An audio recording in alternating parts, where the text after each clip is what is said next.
Hey guys, welcome to the video where we're going to expand a little bit upon what we talked about in the last video, which was frugal to rich. So if you've not watched that video, stop this video right now and take a look in the description below, and I'll leave a link to that video. After you watch this one, come back to this one. But for now, don't forget to smash that like button. It's going to help this channel grow, and don't forget to subscribe, and let's get started. So in the last video, we ended with food prices. So let's just expand on that before we move on. Another thing that you want to think about is how different stores are going to have different prices for different items, and you really want to try to do your homework on this. If you look around, one of the places around me is Kroger's and Meijer. They will have different prices for different items all the time, and so what I like to do is try to find the best price that I can actually find. I know you guys are going to say this sounds like an absolute pain in the butt, but let's change the way that our mind looks at this, right?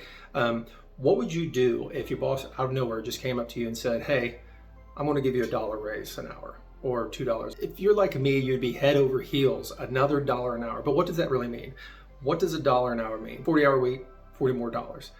That's awesome, right? But what if you can do that without getting a raise? Even if you get a raise, it's not even $40 after taxes, right? If you can just apply some of these purchasing hacks, you're going to easily save $40 a week, if not more than that.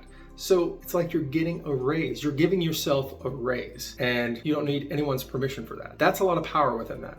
So you need to really start thinking about this like a game. How bad do you want to win this game? So let's talk about eating healthy. A lot of people like to eat more healthy nowadays, and of course it's going to be more expensive to do this, right? You can still have some little hacks with that. Are you the type of person who likes to buy the little prepackaged fruit and go on about your way?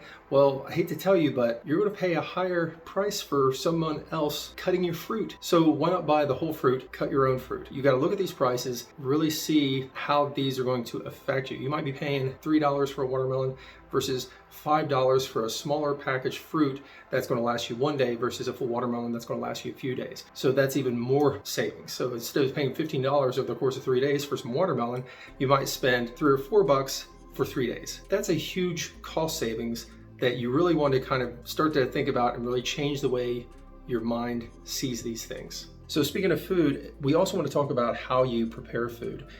Do you prepare a little bit at a time, or can you begin to make batches of meals? And what I mean by that is like a large lasagna that will last you a few days. Chili, I'll make a bowl of chili and a big pot of chili, and it will last me for a week. So just for instance, let's take a look at some chili that I make. This meal cost $11.53, and this will literally last me a full week, whether I want it to be my dinner or I want it to be my lunch. So cost savings there is quite substantial whenever you're figuring out paying for lunch outside of work or taking your lunch to work. But if you're interested in the exact recipe for this meal, I have another YouTube channel called Kai Projects, and I'll leave a link in the description below. I show you how I actually make this pretty cheap, pretty wonderful, and nothing like saving a lot of money. Well, along with being able to save money and put money back, you can create a savings account which, if you lose your job, you have a few months where you're going to be okay. You're not going to have to worry about bills, things like that. But also, one of the things that I learned during the COVID shutdown is that people will hoard food. So because of that, I decided to make myself a little pantry. So I took a hall closet and emptied out coats and things that I didn't really need, and I made myself a pantry, and I find this huge. So not only is this going to allow me to prepare a little bit more for any sort of future events like a COVID shutdown or something like that, where people start hoarding and it's kind of mass chaos, or perhaps I hit something bad in the future and I have food. No matter what, I'm okay. And that's really a part of this journey as well. Being frugal, but thinking ahead and having an understanding of what could go wrong in the future. And also during the COVID shutdown, I decided to get some backyard chickens. Now, if you look at the price comparison of how much it costs you to raise chickens for eggs versus how much you can purchase them for in the store, you're not going to save a lot of money. However, you're going to have fresh eggs that are readily available. That's why I wanted it. I like the idea of being more self-sufficient, and that's the main reason why I got them. Besides, if you have any leftovers or your family has any leftovers, you can feed that to the chickens, and something that's going bad, you can turn it right back over into food. So I like the ideal of that. Also, fresh eggs straight from a chicken, you can store those for a lot longer period of time than the ones that you get at the stores. So I like that. You can also learn to scramble eggs, freeze them, and I won't get into everything else that you can do, but that's one of the main reasons why I did that. I really like the idea of being more self-sufficient. And besides, you can always take the chicken poop and use that on your garden, which is what I'm going to be doing also. But yeah.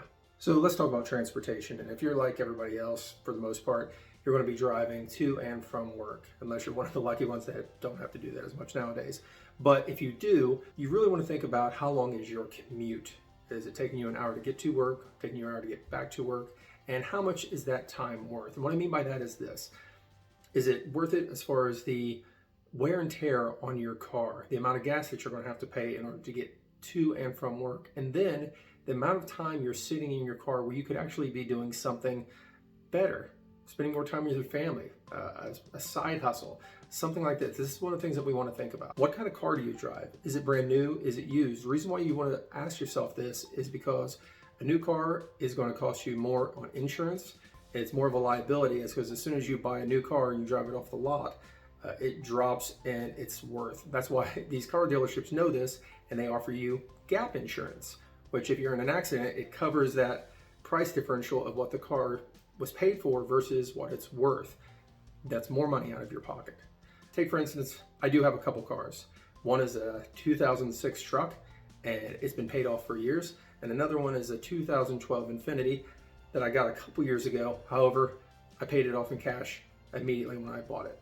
So this is going to save me money on insurance and a lot less money out of pocket.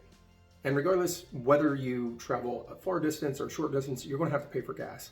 So as I said before in this video, I do shop a lot of Kroger's, but there's a lot of other places that offer this same option. And it's this: you can gather points with whatever that you buy at the store, and then you can take that to their gas station and get those points redeemed, where it will allow you to get a cheaper price on your gas. And this is something that I utilize all the time. So if that's available to you, wherever it is that you shop, take it. Take that money that you save, that difference, put it over to the side. You see where I'm going with this. I hope you see where this all brings us. It's creating money that you didn't even know you had to create an opportunity to make more money. And that is your next step. That is your game plan. And that is your goal, to allow you to pull open the curtains on a window that you didn't even know was there, to a window into the future, a window that you never realized existed. So this is where I'm going to end the video. And if you get anything from this video, it's this. I want you to understand that you are more powerful in your life than you realize that you are. So don't take that for granted. And if you like this video, guys, I hope that you will subscribe. I hope that you will like, and I appreciate all of your support. Guys, take care. I'll see you next time.